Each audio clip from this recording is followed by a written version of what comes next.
Senhoras e senhores deputados, vamos dar início à nossa reunião ordinária da Comissão de Ambiente e Energia, que tem duas partes. A primeira, que tem a ver com a concessão de audiência ao último recurso, e eu começo naturalmente por cumprimentar os representantes desta ONG, a Mariana Gomes e a Beatriz Sousa. Soeiro, muito bem. Que solicitou esta audiência para abordar o estado atual da política climática portuguesa, com especial enfoque nos avanços da Lei de Bases do Clima e nas metas da descarbonização do país. Só uma breve explicação ao último recurso. Este tipo de audiências, por norma, costuma-se concretizar com uma intervenção inicial por parte da entidade, de cerca de 10 minutos. Sei que têm um PowerPoint, o que é ótimo também para que todos os deputados possam acompanhar a exposição oral. Depois desses 10 minutos, haverá uma ronda de intervenções por parte dos partidos. Cada um dos partidos terá direito a cerca de 4 minutos. E, se estivesse aqui a deputada única, teria apenas 3 minutos. Os partidos aqui representados neste momento é o Partido Social Democrata, o Partido Socialista, o Partido Chega e o PCP, o que não invalida que durante a reunião possam chegar mais representantes de partidos. No final, a entidade terá aqui a oportunidade de dar uma resposta, até para poder esclarecer as várias questões que possam vir a ser levantadas nas rondas. E por isso, sem mais delongas, eu dou a palavra à Mariana Gomes para fazer a sua exposição oral. Mariana, faz favor, a palavra é sua.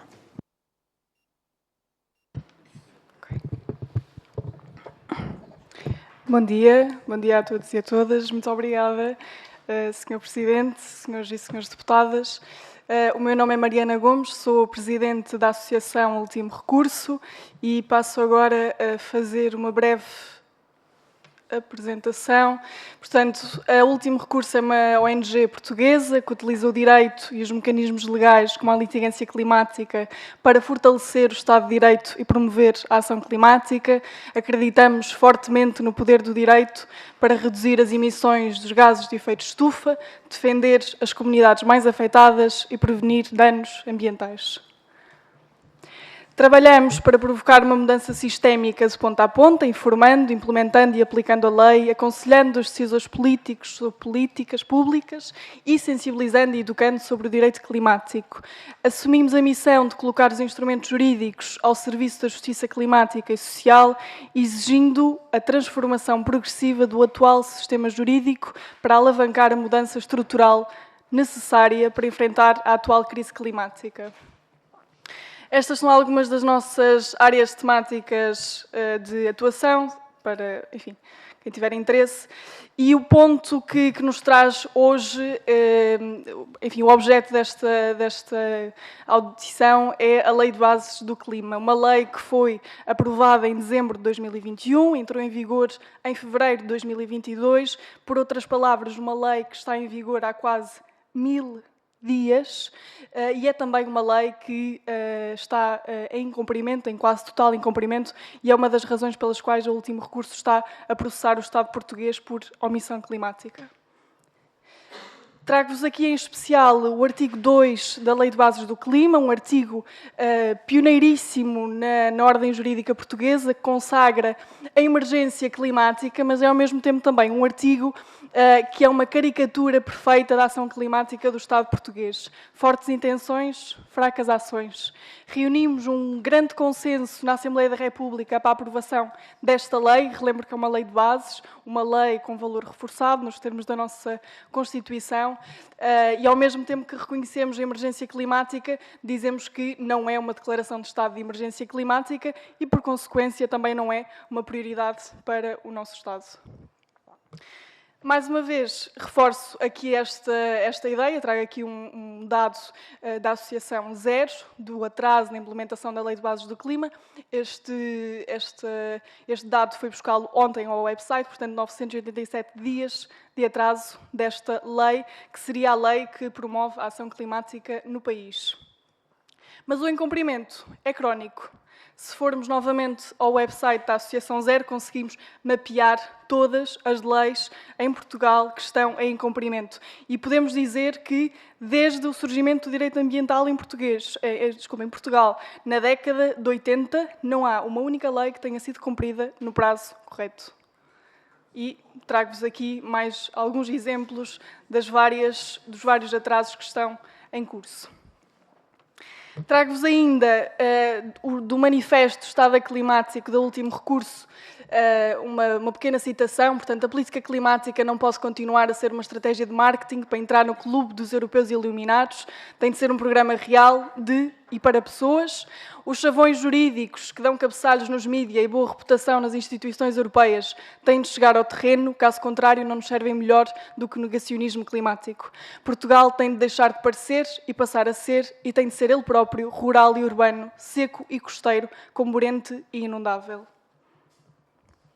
Passado quase 1000 dias da sua entrada em vigor, a Lei de Bases do Clima continua por cumprir. Isto é um mapeamento que o último recurso fez. Podem observar os vermelhos, é tudo aquilo que está em cumprimento, o verde está cumprido, amarelo parcialmente.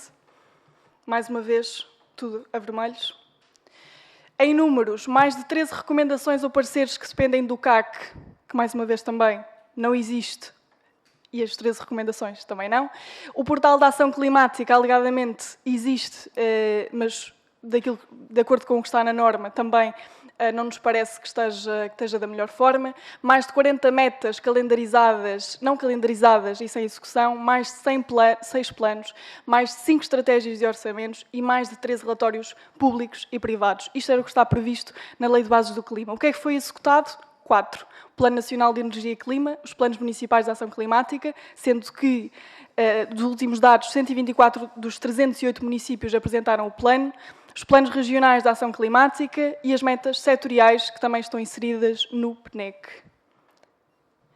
Em face deste cenário de completa inação do Estado português, que, ignorando os compromissos que ele próprio assumiu, viola o seu direito soberano de proteger as pessoas e comunidades, o último recurso deu início a uma ação judicial com o objetivo de obter a condenação do Estado ao cumprimento das suas obrigações legais.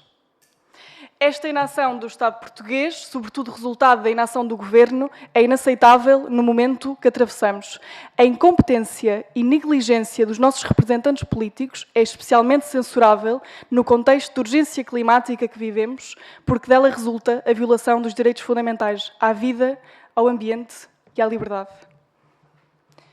Passo agora a palavra aqui à Beatriz, nossa coordenadora do Departamento Científico. Obrigada.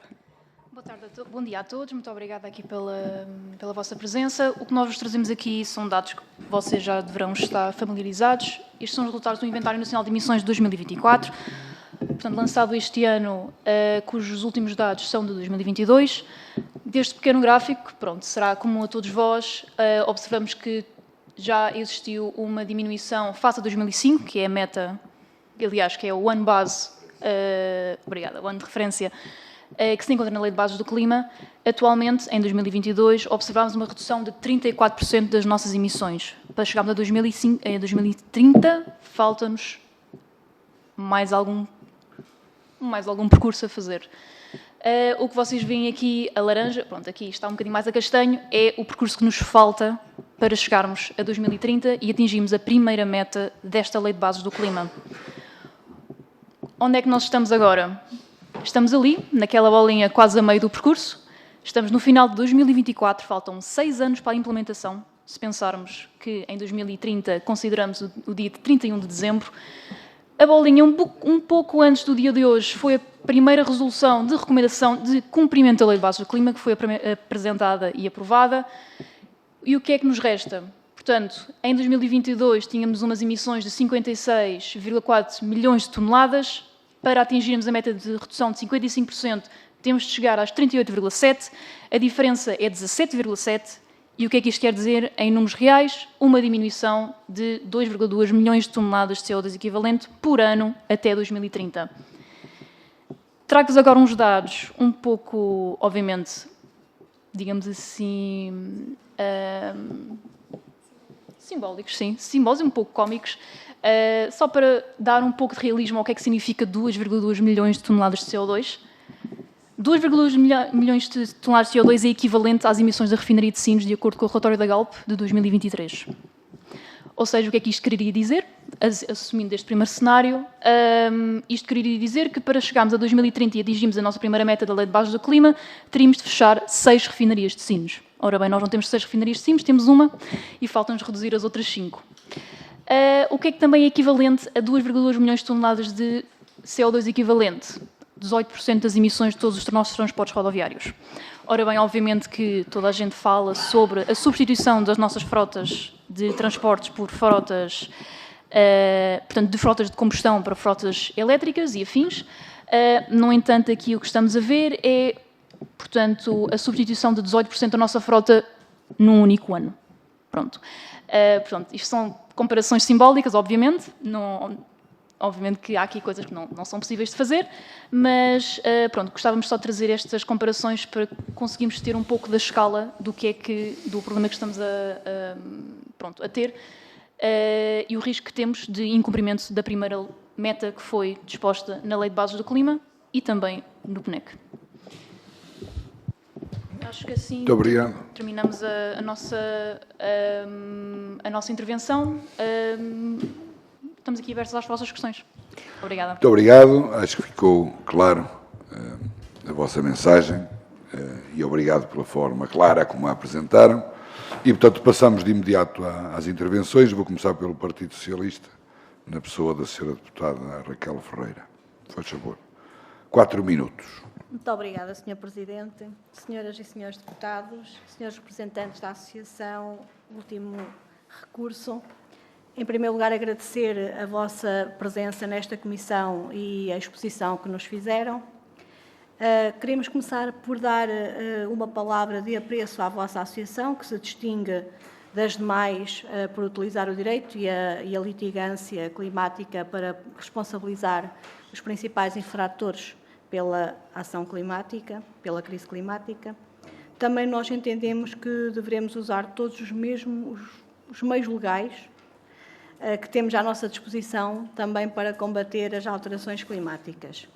No que diz respeito à Lei de Bases do Clima, queremos destacar o papel importante e relevante que o Partido Socialista teve na elaboração da lei e a prioridade que dá nos combates às alterações climáticas nas políticas públicas. Temos ouvido várias opiniões sobre esta lei e é consensual que se trata efetivamente de uma lei fundamental e que esta lei foi efetivamente muito bem feita. No entanto, bem sabemos que ainda existem vários instrumentos por concretizar, como a Estratégia Industrial Verde e ainda, como há pouco referiram e bem, os planos regionais e municipais para as ações climáticas, uma vez que ainda há muitos municípios que não implementaram esses planos. Não obstante, quero dar-lhe a nota de que estamos a acompanhar este tema. Ainda recentemente foram aprovadas 2 resoluções da Assembleia da República, uma delas a número 78 de 2024 e a 79 de 2024, em que contaram ambas com o voto favorável do Partido Socialista, no sentido de recomendar ao Governo que se cumpra o disposto na Lei de Bases do Clima. Já foram designados também o Presidente e o Vice-Presidente do Conselho de Ação Climática, que foram ouvidos nesta comissão no dia 25 de setembro. Portanto, sobre este tema, gostaríamos também de vos questionar qual o ponto de situação, porque há pouco também referiram isso, qual o ponto de situação da ação judicial que intentaram em novembro de 2023, nomeadamente em conjunto com a Quercus, contra o Estado português pela inação climática. Depois, também gostaria, no que diz respeito às metas de descarbonização do país, de saber se participaram ou não na consulta pública de revisão do PNE 2030 e, em caso afirmativo, qual o vosso parecer. E, por fim, também gostaríamos de saber, de vos perguntar, se já tiveram a oportunidade de analisar a proposta de lei do Orçamento de Estado para 2025. Muito obrigada. Muito obrigado, Sra. Deputada. Passo a palavra ao Sr. Deputado Carlos Cação, em representação do Partido Social Democrata. Muito Muito obrigado, Sr. Presidente, Srs. e Srs. Deputados. Cumprimentar a Mariana Gomes e a Beatriz Soeiro. Agradecer naturalmente o pedido de audiência endereçado a esta Comissão, pois esta é mais uma oportunidade para debatermos o importante tema da ação climática em Portugal. Também reconhecer o papel do último recurso na promoção de uma vigilância ativa, como aqui ficou demonstrado, sobre o cumprimento da Lei de Bases do Clima.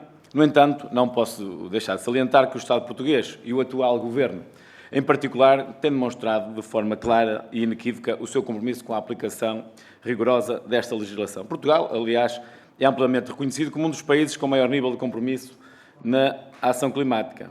Veja-se, nestes últimos meses, as várias medidas concretas que têm sido implementadas pelo Governo e que respondem aos pontos essenciais da Lei de Bases do Clima. Em primeiro lugar, o Governo procedeu à revisão do Plano Nacional de Energia e Clima, ainda com mais ambição do que o anterior Governo do Partido Socialista, reforçando as metas para a redução das emissões de gases com efeito de estufa e aumentando as cotas das energias renováveis. Esta nova versão prevê uma redução de 55% das emissões até 2030 e uma meta de 50% nas energias renováveis no consumo final de energia. Esta revisão é um passo claro que vai para além do cumprimento da Lei de Bases do Clima e dos compromissos internacionais de Portugal. Outro avanço significativo foi a criação da Agência do Clima, que visa reforçar e garantir a monitorização eficaz dos orçamentos de carbono e dos projetos de descarbonização, assegurando que as metas climáticas são cumpridas com transparência e eficácia. Mais recentemente, referia-se a regulamentação do mercado voluntário de carbono, permitindo que as empresas e instituições investam em projetos de mitigação e sequestro de carbono. O Governo também tem uma forte aposta na eletrificação dos transportes e o desenvolvimento de fontes de energia renovável, incluindo o hidrogênio verde, com uma meta de instalar 3 gigawatts de capacidade de eletrólise até 2030. Portugal está, naturalmente, a consolidar a sua posição como um líder na inovação energética e na redução da dependência dos combustíveis fósseis.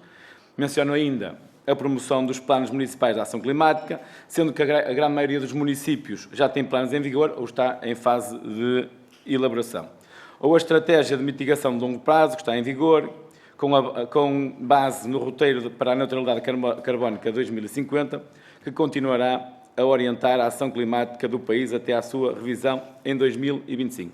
Portanto, são inúmeras áreas em que o Governo tem feito progressos significativos, como a revisão do regime jurídico dos hidrocarbonetos, a criação de programas de descarbonização para a administração pública e a implementação de incentivos à eficiência energética, como o programa Edifícios Mais Sustentáveis e o Vale Eficiência. Portanto, é assim evidente a seriedade com que o país e este Governo encara a transição energética e a descarbonização da economia. Portanto, para finalizar, gostaria de perguntar, dado o vasto conjunto de medidas implementadas nestes últimos 6 meses, como avalia o cumprimento das disposições da Lei de Bases do Clima por parte do Governo atual?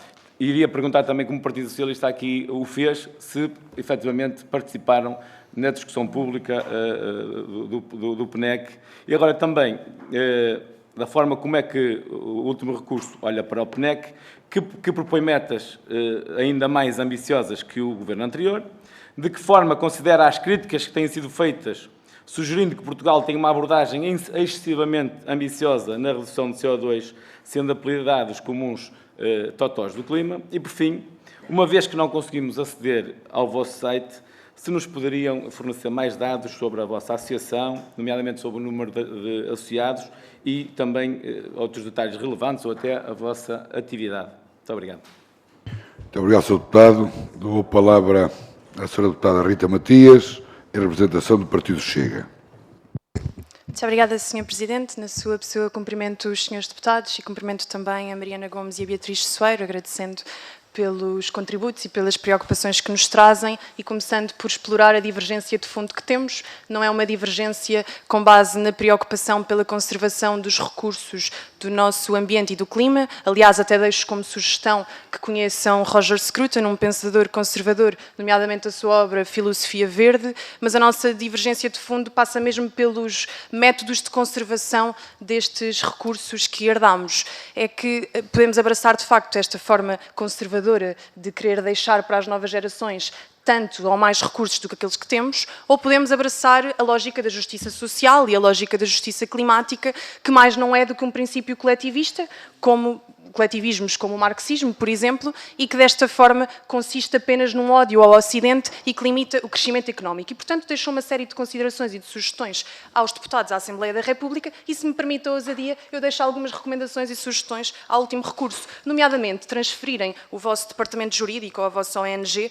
por exemplo, para a China, que é responsável por 31% das emissões globais. Talvez aí seja mais necessário fazer um tipo de ativismo jurídico e um reforço do Estado de Direito, porque aí sim ia ter verdadeiramente impacto. Não sugiro que vão para o Irão, porque sei que é bastante mais agressivo com mulheres, mas se começássemos pela China, começávamos a fazer algo com real impacto. Porquê? É porque Portugal não é responsável nem por 0,12% das emissões de CO2 a nível global e a nível europeu é responsável apenas por 1,5% das emissões. E por isto não somos de todo um dos países mais poluidores do mundo, diz-nos isto o Atlas Global do Carbono e citava até o relatório da SED, já aqui referido, em que diz que as medidas de transição energética implementadas pelo nosso país são irrelevantes para o clima e mesmo que recuássemos todos ao modo de vida paleolítico, isto não ia ter qualquer impacto no planeta Terra. E, portanto, somos apenas e só um país pobre, armado em rico, com políticas de transição energética que agravam a desvantagem competitiva face a economias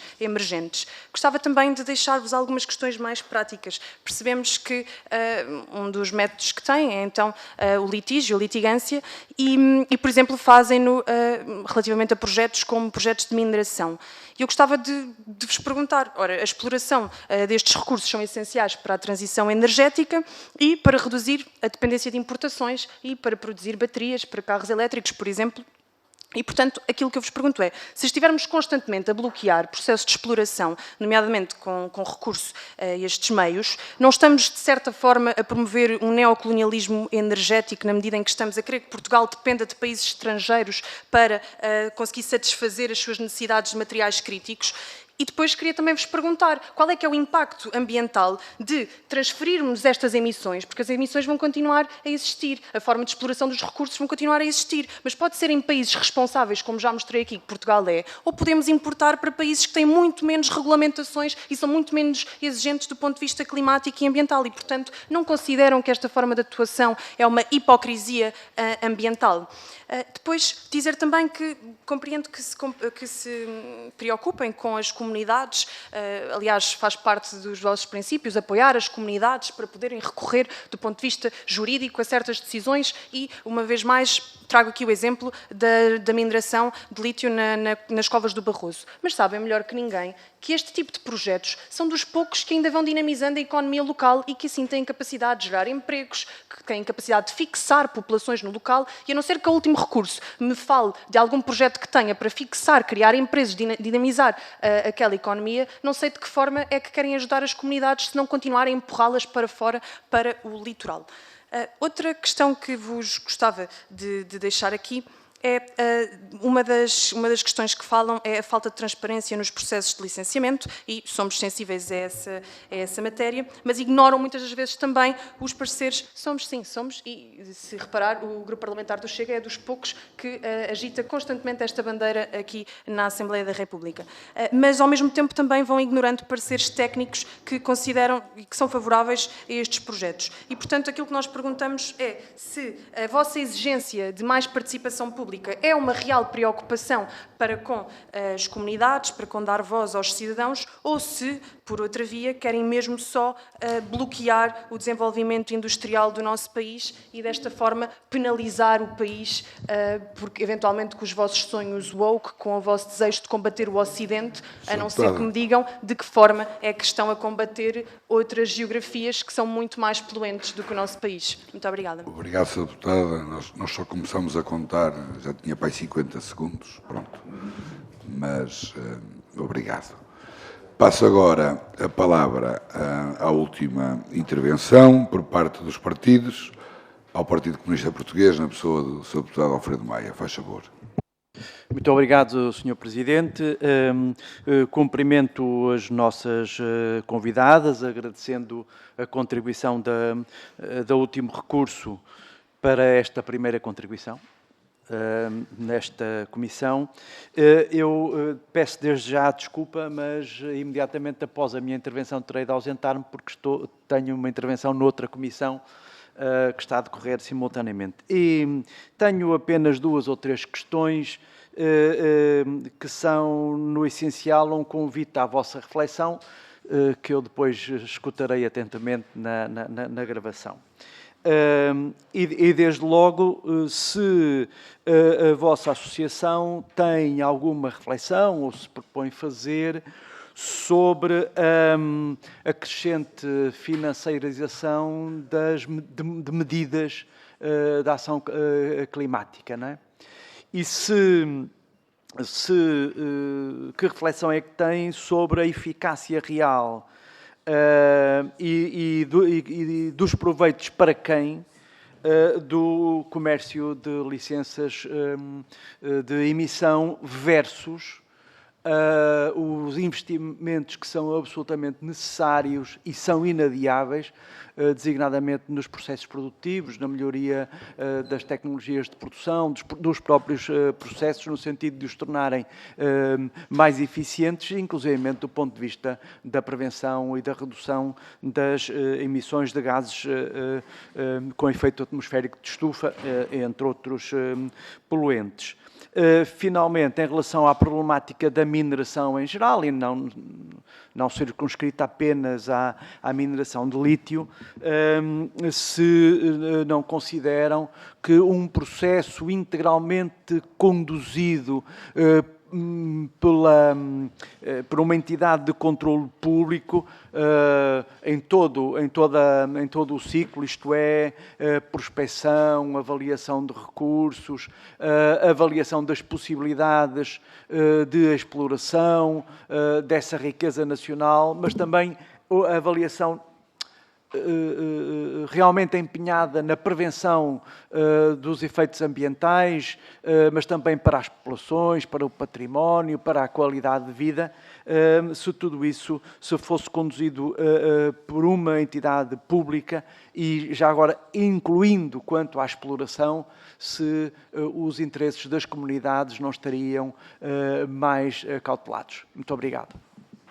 Muito obrigado, Sr. Deputado. Terminamos assim a ronda pelos partidos e agora, a último recurso, tem a possibilidade de, como última intervenção, de dar resposta às questões que foram lançadas e também dizer aquilo que lhe convier. Faz favor, Mariana. Obrigada e obrigada, senhores e senhoras deputadas, pelas vossas questões e pela vossa intervenção. Acredito que vai ser difícil responder a todas as questões em 8 minutos. Vou passar algumas questões mais técnicas. Eu sou jurista, a Beatriz é cientista, portanto, passar as questões mais técnicas não de direito para a Beatriz. E respondendo aqui a algumas questões do Partido Socialista. É verdade que o Partido Socialista teve um papel relevante na aprovação e dinamização da Lei de Bases do Clima, mas também é verdade que durante o governo do Partido Socialista tiveram 2 anos para cumprir, 1 ano e meio para cumprir com a lei e não o fizeram. Depois, dar aqui também uma nota relativamente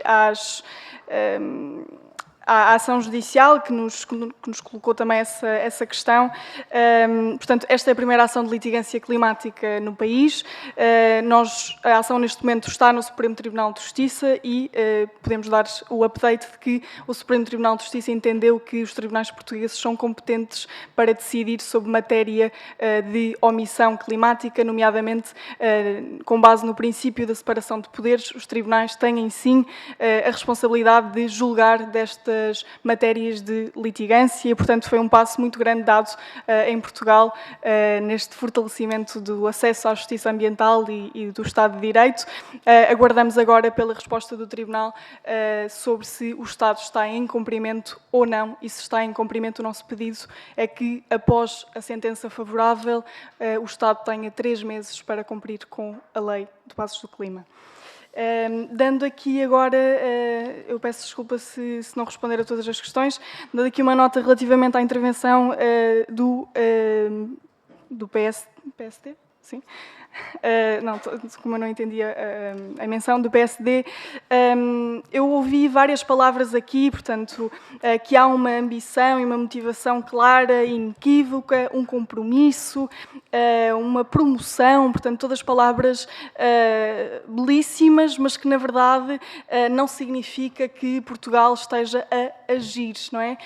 Está entendido, até já no âmbito internacional, que uma maior proteção legal, uma maior proteção jurídica do bem jurídico ambiente, muitas vezes, na maior parte das vezes, não significa uma maior ação climática, uma maior ação ambiental, e vejamos o caso da Alemanha, vejamos o caso da Suécia, em que nem sequer têm o direito ao ambiente protegido, como nós o temos na nossa Constituição, no artigo 66.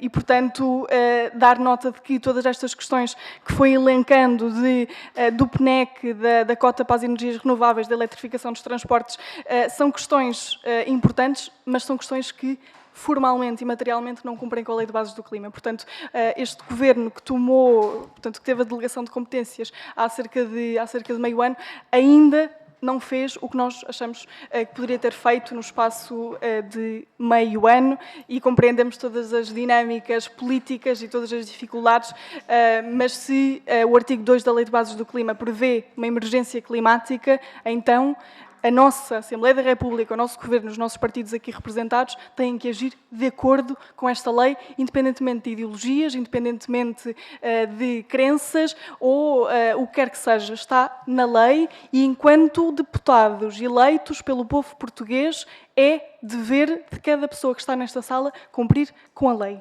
Ponto. Relativamente às questões colocadas pelo Chega, eu queria relembrar que os cidadãos portugueses não têm direito à ação popular na China, nem em outro país, a não ser que tenham uma dupla ou tripla nacionalidade e, portanto, enquanto cidadãos portugueses, é também um direito constitucional o direito da ação popular e o direito de defender aquilo que nós chamamos de interesses difusos. Portanto, são interesses que não têm uma propriedade, que são interesses de todas as pessoas e que devem ser de todas as pessoas e que, portanto, eu, enquanto cidadã portuguesa, a associação, enquanto associação portuguesa, tem o dever de preservar a Constituição e também de agir nos limites legais.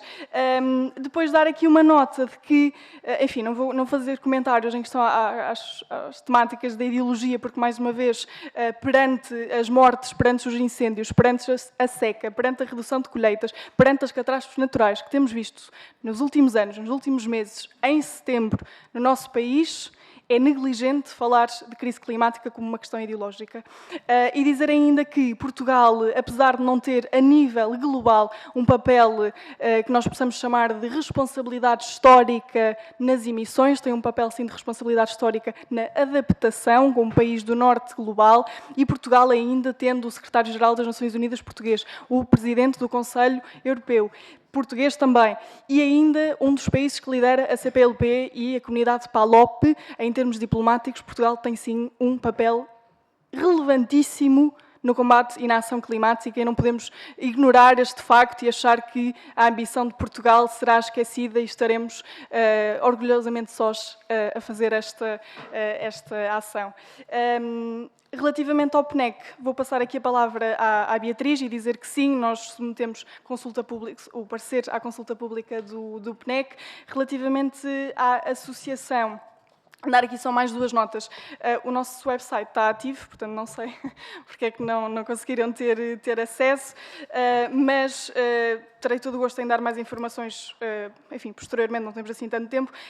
Relativamente à mineração, ao contrário daquilo que foi dito, nós não iniciamos a ação de litigância nenhuma relativa com o tema da mineração. A verdade é que a associação decidiu, pós Operação Influencer e pós violações da Convenção de Aarhus e também pós parecer do Ministério Público sobre a nulidade da Declaração de Impacto Ambiental do projeto de mineração de Covas de Barroso, nós decidimos encetar esforços de uma investigação jurídica que está a decorrer há cerca de 5 meses. Portanto, temos estado em contacto com todos os stakeholders relevantes, inclusive partidos, que temos já reuniões agendadas, e, portanto, a associação não tem uma posição aprovada em Assembleia Geral relativamente à questão da mineração. Estamos sim a fazer uma investigação para que consigamos perceber se as alegadas violações legais que estão aqui em causa podem e devem dar aso ou não a uma ação de litigância e, portanto, aguardemos pela conclusão da investigação e depois teremos todo o gosto em marcar uma audição, uma nova audição para vos ouvir, enfim. Beatriz, obrigada. Obrigada, Mariana. Aqui sobre o PNEC, como Mariana mencionou, sim, participámos na consulta pública. Com certeza deverão já ter acesso aos resultados dessa consulta pública. Pronto, só para, em questões de tempo, para não me alongar muito. Acho que podem lá ver as nossas conclusões. Estamos muito alinhados também com o que as outras associações ambientais também expuseram. E queria só dar aqui uma última nota, nos últimos 20 segundos que eu tenho, que foi um statement feito sobre a limitação de crescimento económico. Existem estudos, aliás, o nosso inventário de emissões, publicado pela nossa APA e por todas as nossas instituições públicas, tem um gráfico muito interessante que mostra que as emissões não estão interconectadas com o que nós chamamos do GDP, que é o PIB, que nós muitas vezes utilizamos para avaliar o desempenho económico de um país. Enquanto o nosso GDP cresce, as nossas emissões diminuem. Não há relação qualquer sobre as emissões pelas quais um país é responsável e pelo dinheiro que ele gera.